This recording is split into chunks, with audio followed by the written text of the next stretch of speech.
All right, so just documenting what's going on with this dresser. I burnished down. I used this pad. I made a video about it. It's a non-abrasive pad. It helps take out some of the glossiness and some of the finish I might have wiped down there trying to brighten up some dull spots. Kind of overdid it. This just makes it kind of either a satin or semi-gloss finish. But I pulled these guys out.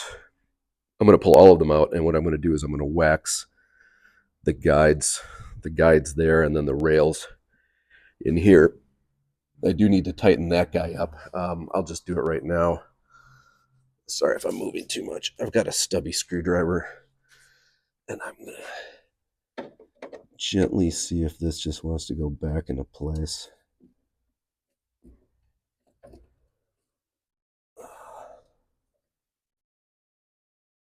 Oh, yes. It felt like it was loose and it was just going to strip, but yeah, perfect. All right, back in business. I blew all this out, and there's still some dust, but it's an old dresser. It was just gray inside, so that's taken care of. And then I'll do some shots of the top here in case I forget. I might as well show you now. I like to use kind of a rough sandpaper to get the texture when doing some touching up and some sanding. It's important, I think, not to be afraid of it, but it can dig out the finish a little bit more.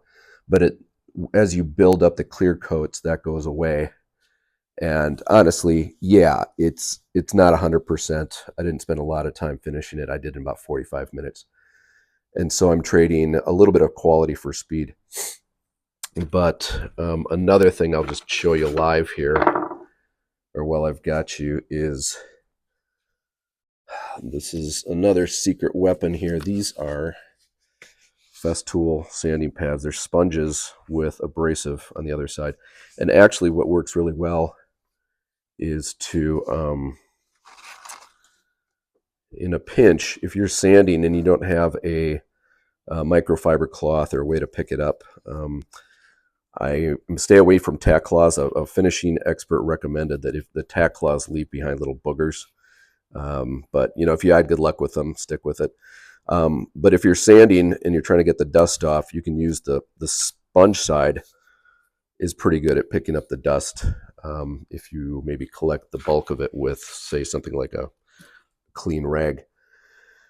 Yeah, like I mentioned, I did show this top and it was a lot worse. And so I'm here again to put, I'm going to hit it with, I think, the 600 to be on the safe side. I'm just going to smooth this out, sand it down, and then put another wipe down of satin before I go. So the top is actually, it's looking pretty good. There's, like I said, there's a few patches, but I think anybody that sees this is really not going to be expecting that it's been refinished. And that's one of my my selling tools, is not to brag about how I'm doing a good job. It's to let them just come and see it, and then appreciate it in person, and then decide if they want to spend money on it. So anyways, that's the update on this. I just need to get to work now and get back home and make breakfast for everybody.